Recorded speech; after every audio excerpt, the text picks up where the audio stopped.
Is an amazing and complex organ. And while many people are fascinated by the brain, they can't really tell you that much about the properties about how the brain works because we don't teach neuroscience in schools. And one of the reasons why is that the equipment is so complex and so expensive that it's really only done at major universities and large institutions. And so in order to be able to access the brain, you really need to, dedicate your life and spend 6.5 years as a graduate student just to become a neuroscientist to get access to these tools. And that's a shame because 1 out of 5 of us, that's 20% of the entire world, will have a neurological disorder. And there are 0 cures for these diseases. And so it seems that what we should be doing is sort of reaching back earlier in the education process and sort of teaching students about neuroscience, and so that in the future they may be thinking about possibly becoming a brain scientist. And so when I was a graduate student, my lab mate Tim Marzullo and myself decided that, what if we took this complex equipment that we have for studying the brain and made it simple enough and affordable enough that anyone, an amateur or a high school student, could learn and actually participate in the discovery of neuroscience. And so we did just that. A few years ago, we started a company called Backyard Brains, and we make DIY neuroscience equipment. And I brought some here tonight, and I want to do some demonstrations. You guys want to see some? All right. So I need a volunteer. So right before, what is your name? All right, Sam. I'm going to record from your brain. Have you had this before? No. Okay. All right. I need you to stick out your arm for science. Roll up your sleeve a bit. All right. And so what I'm going to do, I'm putting electrodes on your arm, and you're probably wondering, I just said I'm going to record from your brain. What am I doing with your arm? You have about 80 billion neurons inside your brain right now. They're sending electrical messages back and forth and chemical messages. But some of your neurons right here in your motor cortex are going to send messages down when you move your arm like this. It's going to go down across your corpus callosum, down onto your spinal cord, your lower motor neuron, out to your muscles here. And that is electrical discharge. It's going to be picked up by these electrodes right here. And we're going to be able to listen to exactly what your brain is going to be doing. So I'm going to turn this on for a second. Have you ever heard what your brain sounds like? All right, let's turn it on. So go ahead, go ahead and squeeze your hand. All right, so what you're listening to, so this is your motor units that are happening right here. Okay, so let's take a look at it as well. So I'm going to stand over here, and I'm going to open up our app here.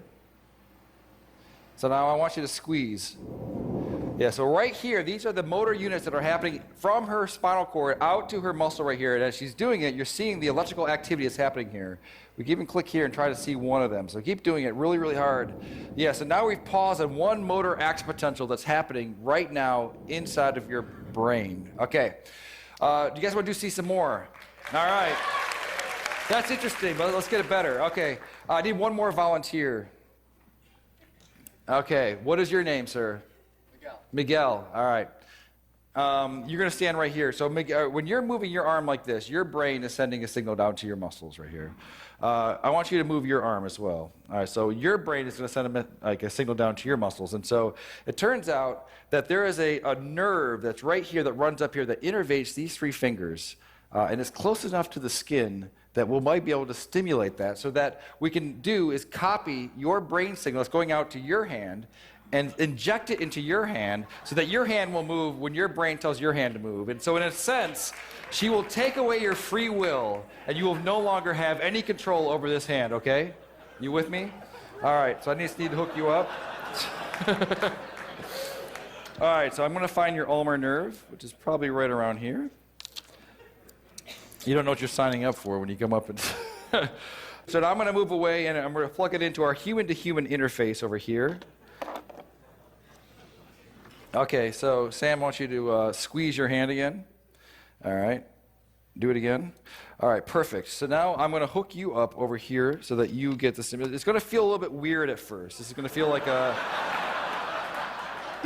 when you lose your free will and someone else becomes your agent, it does feel a bit strange. So I want you to relax your hand. All right, and Sam, you're with me? All right, so you're gonna squeeze. I'm not going to turn it on yet, so go ahead and give it a squeeze. All right. So now, are you ready, Miguel? Ready as I'll ever be. Okay, so I've turned it on, so go ahead and turn your hand. Do you feel that a little bit? No. Okay, do it again. No, a little bit. A little bit? Okay, so relax. No, hit it again. Okay. Oh, perfect. All right, so relax. Do it again. All right, so now... All right, so right now, your brain is controlling your arm, and it's also controlling his arm. So go ahead and just do it one more time. All right, so that's perfect. So now, what would happen if I took over my control of your hand? And so just relax your hand. What happens? Ah.